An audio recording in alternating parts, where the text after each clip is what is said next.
The tarmac heat could melt a boot sole. She was 20 feet off the deck, spraying organophosphates over endless sorghum, a ghost hiding in a yellow tractor. The Air Force hotshots above thought she was just a local nuisance. Then they made the mistake of looking up her call sign. The smell of agricultural pesticide is something you never quite wash out of your skin. It settles into the pores, acrid and sharp, tasting vaguely like copper and burnt plastic at the back of the throat. Morgan Evans didn't mind it. It smelled like employment. More importantly, it smelled like being left entirely alone. She banked the air tractor AT-502B hard to the left, pulling the heavy, chemical-laden nose up just enough to clear the rusted high-tension wires bordering the edge of the field. The Pratt & Whitney turboprop engine screamed in protest. Metal rattled inside the cockpit. The airframe shuddered violently. If you made a mistake on a turn at 20 feet off the deck, you didn't have time to punch out. This bird didn't have ejection seats anyway. You just became a permanent part of the topsoil. Morgan leveled out. Her scarred hands adjusted the throttle with pure muscle memory. She dropped the nose again, 15 feet. The heavy rubber tires nearly grazed the green tops of the winter wheat. She liked it low. Above 10,000 feet, the world felt too quiet. Up there, your mind had room to wander back to the Panjshir Valley, to the tracer fire lighting up the night like malicious, hateful fireflies, to the desperate, cracking radio calls of men pinned down in the dirt. Down here, at 15 feet, the margin of error was absolutely zero. It forced you to be entirely, completely present. Gravity was an honest killer. It didn't care about geopolitics or rules of engagement or the brass sitting in air-conditioned offices in Washington. She hit the spray release. A fine white mist trailed behind her, settling over the crops in a perfect calculated blanket. 10 minutes later, she set the heavy yellow tail dragger down on the cracked asphalt of a private airstrip in the middle of nowhere, West Texas. The tires chirped loudly, kicking up a cloud of red dust that coated everything in sight. She killed the engine, the prop spinning down with a heavy, mechanical sigh, and popped the canopy. Heat rolled over her instantly, thick and oppressive, baking the tarmac beneath her boots. Hank was waiting by the chemical tanks. He was 60, built like a fire hydrant, and chewed on a cigar that hadn't been lit since the late 90s. "You're turning too late on the South Ridge," Hank grunted, as Morgan climbed down the wing. "I cleared the wires, didn't I?" She wiped a streak of black grease from her forehead, wincing slightly as she hit the ground. Her left knee popped loudly, a permanent souvenir from a piece of jagged fuselage in a dry riverbed half a world away. "Buy a coat of paint, Morgan. I ain't paying for a new prop because you want to play chicken with the local power grid." Noted. She grabbed a lukewarm bottle of water from the battered red cooler by the hangar door. She drank it in 3 long, unbroken swallows. Hank watched her quietly. He didn't know much about her past, and he knew better than to ask. He knew she showed up 3 years ago with a single canvas duffel bag, a commercial pilot's license with all the right endorsements, and eyes that looked right through you. He knew she didn't drink, didn't socialize in town, and flew the bulky air tractor with a mechanical, almost terrifying precision. The AT-502B leaked hydraulic fluid like a wounded animal. Every morning, Morgan spent an hour underneath it, tightening bolts that the constant vibration rattled loose. Her hands, mapped with pale white scars, moved over the machinery with a mechanic's blind intuition. She didn't treat the plane like a machine. She treated it like a partner keeping her alive. Suddenly, a low rumble shook the corrugated tin roof of the hangar. It grew into a deafening, chest-rattling roar. Morgan didn't flinch. She just tilted her head back, narrowing her eyes against the blinding sun. Two gray shapes tore across the pristine blue sky. F-22 Raptors. Twin tails, jagged stealth edges, beautiful and brutally lethal. They were banking sharply, heading toward the Devil's Wash, a massive jagged canyon system 30 miles north of the property. "Tourists!" Hank spat, adjusting his faded ball cap. "Air Force boys out of the base up north. They've been using our valley for terrain masking drills all week, scaring the absolute hell out of the livestock."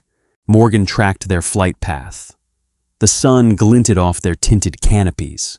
"Lead is heavy on his stick," she murmured, almost to herself.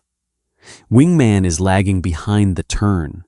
He's going to get caught in the wash if he doesn't tighten up that formation." Hank looked at her, then back at the empty sky. "They're flying billion-dollar jets, Morgan. Computers do half the flying for them. I think they know what they're doing. Money doesn't buy physics, Hank." She tossed the empty water bottle into a trash bin. "Fill the tanks. I've got the North 80 to finish before the wind picks up." She turned and walked back to the yellow plane, her gait uneven, favoring her good leg. In the military's heavily redacted files, Morgan was listed as a naval aviator who transitioned to rotary and fixed-wing support. But in the hushed, closed-door conversations at Dam Neck, she was known simply as a SEAL. She was the only pilot to ever complete the grueling physical and psychological selection, to fly direct, embedded, off-the-books operations for DevGru. She didn't just drop ordnance from 30,000 feet. She flew heavily modified, unmarked aircraft into the most hostile environments on Earth, operating side by side with the Tier 1 operators. She had bled with them. She had fought on foot alongside them when her bird was shot out of the sky during a botched extraction. She didn't leave the military because she lost her nerve. She left because she realized the war was an open wound that would never heal. Here, in the dirt, there was a closed loop. You spray a field, the pests die, the crops grow. It made sense. She climbed back into the cockpit and fired the engine. She had work to do. The next afternoon, the sky turned the color of a bruised plum. Cumulonimbus clouds stacked up on the western horizon like massive anvils, heavy with the promise of a sudden, violent desert storm. Morgan was in the air, finishing the last pass over a field of winter wheat near the jagged edge of the Devil's Wash.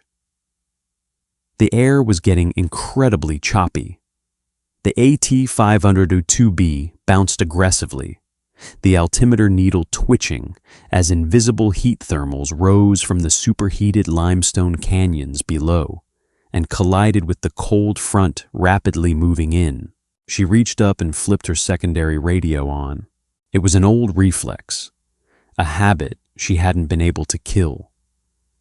She kept it tuned to the military guard frequency, the unencrypted channel used for emergencies and local chatter. For over a decade, her life had depended on what came over that specific frequency. A whispered coordinate, a frantic call for fire support. Now, it was usually just dead static. Today, it wasn't. "Raptor flight, this is Spade. I'm dropping down into the wash, going for full terrain masking. Watch my 6. The voice was young, brash, dripping with too much adrenaline and nowhere near enough fear. Another voice chimed in, older, tighter. "Spade, this is Ghost. Negative. The barometric pressure is dropping too fast. We have severe wind shear warnings in the canyon network. Bring it up to Angels 10. We are returning to base." "Come on, Ghost. It's a quick run. I've got the topography locked in the nav system. I can thread this needle with my eyes closed." "Spade," I said negative. "Already committed, Lade. See you on the other side." Morgan shook her head in the cockpit. She banked the crop duster, bringing it around to head back to Hank's dirt strip. Idiots. The Devil's Wash was a geological labyrinth of limestone and shale. When a cold front moved in, the canyons acted like a massive vacuum, pulling high-velocity winds through narrow gaps. F-22s were marvels of the modern battlefield. They relied on fly-by-wire computers that processed millions of calculations a second to keep inherently unstable airframes in the sky. But when the environment radically exceeded the computer's parameters, the jet simply became 20 tons of dead metal. It didn't matter if you had thrust vectoring. If a downdraft hit you in a confined space where you couldn't trade altitude for airspeed, you were a lawn dart. She kept the radio on, listening to the static hiss. 3 minutes later, the cockiness vanished from the airwaves. "Ghost, this is Spade. I've got a master caution." The young pilot's voice was an octave higher now, tight with sudden choking panic. "Wind shear is massive. I'm getting pushed down. Spade, punch it. Max afterburner and climb." "I can't. If I nose up, I stall. The wind is forcing me into the walls. I'm boxed in." Morgan looked out her canopy. 5 miles to her east, the jagged rim of the Devil's Wash cut through the desert floor.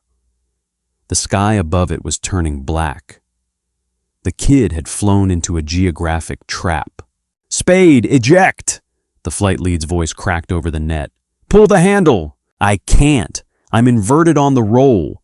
If I punch out, I hit the canyon wall." Dead silence on the radio. The kid was going to die. He was sitting in a multi-million-dollar coffin, screaming toward the rocks because he trusted a digital screen over the reality of the violent air around him. Morgan didn't think. Instinct, forged in the fires of a dozen hopeless combat deployments, completely took over. She reached forward and keyed her mic, broadcasting directly on the military guard frequency. "Raptor 2, cut your afterburners." Her voice was absolute ice, dead flat, the voice of a ghost commanding a battlefield, a beat of frantic silence on the net. Then the flight lead snapped. "Who is this on this net? Clear this frequency immediately." "Raptor 2, Morgan continued, ignoring the commander entirely. "You are in a localized microburst. You are creating a low-pressure vacuum behind your exhaust that the wind shear is exploiting. The more thrust you apply, the more you drive yourself into the downdraft. Cut the burners. Roll 90 degrees right. Dump your nose toward the canyon floor." "Are you insane?" Spade screamed over the radio. Alarm klaxons were audibly blaring in the background of his transmission. "I'm already dropping." "You dump the nose, you break the stall." Morgan's voice cracked like a whip. It was a command that left absolutely no room for disobedience. It was the voice of a SEAL team leader calling a danger close strike on their own position. "Do it. Roll right. Pitch down. The canyon narrows ahead of you. The air is compressing. When you feel the nose bite into the compression, you pull hard back on the stick and ride the thermal up the west wall. Execute now." I do it, pilot." For 10 agonizing seconds, there was nothing but static. Morgan held her breath, her scarred hands white-knuckling the stick of her crop duster. She knew exactly what he was seeing. The rushing rock. The terrifying primal instinct to pull away from the ground, which would only stall the wings further. He had to override his fear. He had to fly the plane. A breathless, choking gasp finally came over the radio. I'm out! God, oh my God, I cleared the rim." Spade was hyperventilating. "I have altitude. I'm stable." Morgan let out a slow exhale. Her shoulders dropped. She reached forward to switch off the radio. Before she could hit the toggle, the flight lead came back on. The anger in his voice was completely gone, replaced by a cold, razor-sharp curiosity. Unknown station on guard. This is Air Force Captain Eric Weston. You just saved my wingman's life. Identify yourself. Morgan reached for the toggle again. She didn't want a medal. She didn't want a conversation. Suddenly, another frequency bled over the radio. It was Hank, broadcasting on the local unencrypted VHF channel, trying to reach her over the approaching storm. Viper, you got heavy weather moving in fast. Stop playing around on the edge of the wash and bring the tractor home. I want you on the ground in 5. Hank's transmission echoed perfectly across the guard frequency. Silence fell over the military net, heavy and profound. When Captain Weston spoke again, the strict authority was gone from his voice. It was replaced by a kind of stunned, quiet reverence. Say again, did that transmission just call you Viper? A long pause stretched over the airwaves. Navy Viper? Morgan stared out at the gathering storm. She killed the radio, banking the yellow crop duster hard toward home. The black Ford Expedition looked ridiculous sitting on the cracked, weed-choked asphalt of Hank's airstrip. It was too clean, too sharp, too deliberately menacing. It belonged idling outside the Pentagon, not parked next to a rusting tractor and a pile of discarded chemical drums. Morgan didn't stop working. She lay flat on her back on a greasy piece of cardboard beneath the belly of the AT-22B, wrenching down a stubborn bolt on the main landing gear strut. Oil dripped onto her cheek. She didn't wipe it away. She heard the heavy thud of the SUV door closing. Footsteps crunched on the gravel, measured, confident, military steps. I'm looking for the pilot, a voice said. Morgan gave the wrench one final, violent jerk. The bolt seated with a metallic squeal. She tossed the wrench into a red toolbox beside her and grabbed the edge of the tire, pulling herself out from under the aircraft. She stood up, wiping her hands on a heavily stained rag. The man standing before her was in his late 30s. He wore neat civilian clothes, a crisp polo, tactical khakis, but he couldn't hide the posture. Square shoulders, chin tucked, eyes scanning the environment with ingrained operational awareness. He looked at the crop duster, then at Hank's dilapidated hangar, and finally at Morgan. His eyes lingered on the pale, jagged scar running down her left forearm. Can I help you? Morgan asked. Her voice was flat, a closed door. Captain Eric Weston, Air Force. He held out a hand. Morgan looked at the hand, then went back to wiping the grease from her fingers. I don't shake hands when I'm covered in hydraulic fluid, Captain. What do you want? Weston slowly lowered his arm. He wasn't used to being brushed off. I was flying flight lead yesterday, over the wash. You guided my wingman out of a localized microburst. I gave some free advice over an open channel, Morgan replied, turning to inspect the leading edge of the right wing. Glad your boy didn't paint the rocks. Stay out of the wash when the barometric pressure drops. Any local could have told you that. No local could have talked him through a low-altitude stall recovery with that level of precision, Weston said. His voice tightened, losing some of the polished officer veneer. And no local operates under the call sign Viper, not on a military guard frequency. Morgan stopped moving. She ran a thumb over a dent in the yellow aluminum wing. She didn't turn around. I made a few calls last night, Weston continued, taking a step closer. The gravel crunched loudly in the quiet morning air. Nobody at the base knew who you were, so I called a buddy at SOCOM, asked him to run a search for a Navy aviator with the call sign Viper. The system threw up a wall of redactions.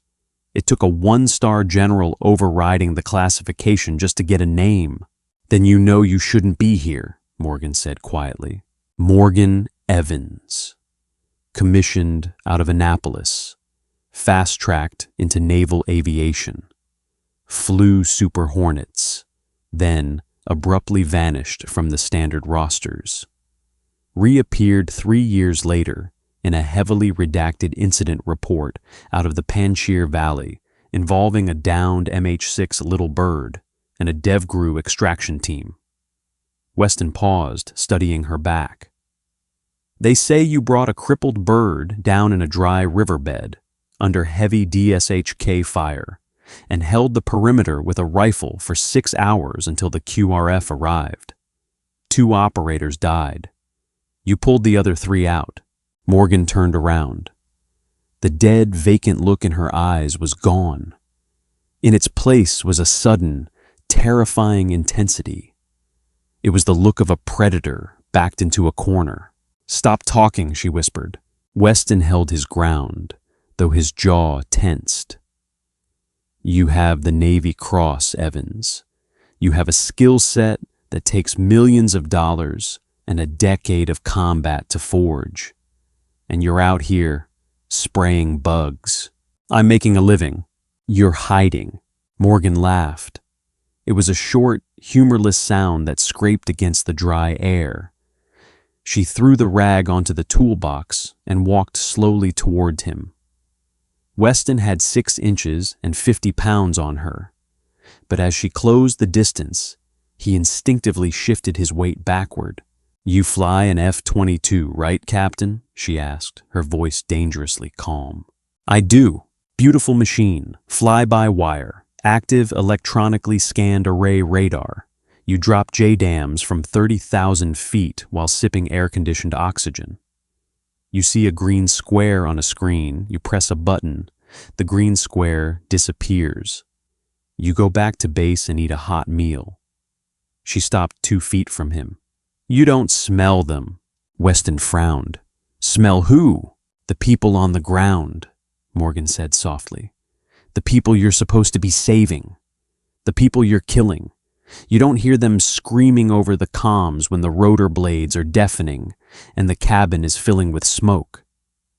You don't feel the heat of the fire when your airframe is burning around you." She held up her left hand. The skin was mottled with silver burn scars, the knuckles permanently swollen. "I didn't leave because I forgot how to fly, Captain. I left because I couldn't stop seeing the ghosts. Every time I closed my eyes in a quiet room, I was back in that riverbed. So I found a machine that is loud and violent and demands every single ounce of my attention just to keep it from killing me. I found a job where I fly 10 feet off the ground." She looked out at the vast, empty expanse of the Texas scrubland. "Down here, there are no ghosts, just dirt." Weston stood in silence. The righteous, patriotic indignation he had brought with him evaporated in the baking heat. He looked at the crop duster. It leaked oil. It smelled like poison. It was a crude, ugly machine. And suddenly, he understood exactly why it was the only thing keeping the woman in front of him, tethered to the earth. The silence stretched between them, heavy and suffocating. The wind picked up, swirling a fine mist of red dust around the tires of the Ford Expedition. Hank emerged from the hangar, carrying a thermos of coffee. He took one look at the tense standoff, stopped, and leaned against the corrugated tin wall, watching silently. He knew how to read a room, even an outdoor one. Weston finally looked away from Morgan's scars. He stared down at his immaculate boots, suddenly embarrassed by how clean they were. "The kid Spade," Weston started, his voice softer now, stripped of the military brass. "His real name is Tyler. He's 24, has a wife in Pensacola, a baby on the way." Morgan didn't flinch. She just watched him, waiting. "He froze yesterday," Weston admitted, looking back up. "I'm his flight lead. It was my job to get him out of that wash. I gave him the textbook instructions. Max climb. Use thrust vectoring to power out of the stall. I told him exactly what the manual says to do. The manual assumes clean air, Morgan said bluntly. The manual assumes a sterile environment. The Devil's Wash is a geographic meat grinder. If he followed your instructions, he would have stalled out completely, flipped, inverted, and cratered. I know, Weston swallowed hard. I reviewed the flight telemetry last night. The downdraft was exceeding 80 knots. If he had nosed up, he was dead. He took a slow breath, the dry desert air catching in his throat. I've got 1,000 hours in the Raptor. I've flown combat patrols over Syria. But yesterday, when the computer couldn't fix it, when the jet stopped flying like a jet and started falling like a rock, I didn't know what to do. I was watching my wingman die on a radar screen, and I was completely useless. Morgan's posture softened, just a fraction. The ice in her chest cracked, just a hairline fracture, but enough to recognize the guilt in the man standing in front of her. It was a familiar, ugly guilt. The guilt of surviving when someone else was supposed to die under your watch. You came looking for Viper, Morgan said quietly. You thought you were going to find a hero, someone who could teach you a secret trick to cheating death. I came looking for the pilot who knew what to do when the machine failed, Weston corrected. There is no secret, Captain. You just have to accept that gravity always wins eventually. The machine will always fail. You have to stop flying the computer and start flying the air. Morgan turned back toward the AT-502B. She ran a hand along the yellow fuselage. Up there in your stealth fighter, you're trying to dominate the environment. Down here, I just survive it. It's a different mindset. Weston watched her for a long time. He nodded slowly. He reached into his pocket and pulled out a small, heavy coin. It was matte black, featuring the insignia of his F-22 squadron on one side and a blank surface on the other. He stepped forward and placed it gently on the lid of Morgan's red toolbox. Tyler wanted me to give you this, Weston said. He knows he owes you his life. He doesn't know who you are, and I won't tell him. The Air Force officially recorded the incident as a self-recovered stall. Your name isn't in any report. As far as the Pentagon is concerned, Viper is still a ghost. Morgan looked at the coin. She didn't touch it. Thank you, Evans, Weston said, for the save and for the reality check. He turned and walked back to the expedition. He climbed in, started the engine, and put it in gear. As he rolled down the dusty gravel road, back toward the highway, back toward the sanitized, high-tech world of modern warfare, he didn't look in the rearview mirror. Hank walked over, unscrewing the lid of his thermos. He poured a cup of steaming black coffee and handed it to Morgan. Military boy talk too much? Hank asked gruffly. Morgan took the cup. The heat of the coffee warmed her scarred hands. She looked at the black challenge coin sitting on the toolbox, a piece of a past she had tried so desperately to bury. She picked it up. It felt heavy, solid, real. She didn't throw it away. She slipped it into the deep pocket of her coveralls. He talked just enough, Morgan said. She finished the coffee and tossed the empty cup into the trash. The sun was fully up now, baking the tarmac, promising another brutal, unforgiving day. It was exactly what she needed. Load the tanks, Hank, Morgan said, walking toward the cockpit of the yellow tractor. We've got the South Ridge to spray before the thermals get too rough. Hank grinned around his unlit cigar. You gonna clear the wires this time, hotshot? Morgan climbed up onto the wing, her bad knee popping, and slid into the cramped, sweltering cockpit. She strapped herself into the heavy harness and hit the ignition. The Pratt & Whitney engine roared to life, violently shaking the airframe, drowning out the silence, drowning out the ghosts. "Buy a coat of paint, Hank," she muttered over the noise, pulling the canopy shut. "Buy a coat of paint." She pushed the throttle forward, and the heavy yellow bird rolled down the dirt strip, lifting into the hot, chaotic air, perfectly at home in the violent sky. Morgan Evans left the war behind, but some instincts never truly fade. When the sky demands a price, the ghosts of our past are often the only things that can pay it. Her story proves that true mastery isn't found in million-dollar machines, but in the hands of those brave enough to fly through the dirt. If you were captivated by this intense, grounded tale, hit that like button, subscribe, and share this video. See you next time.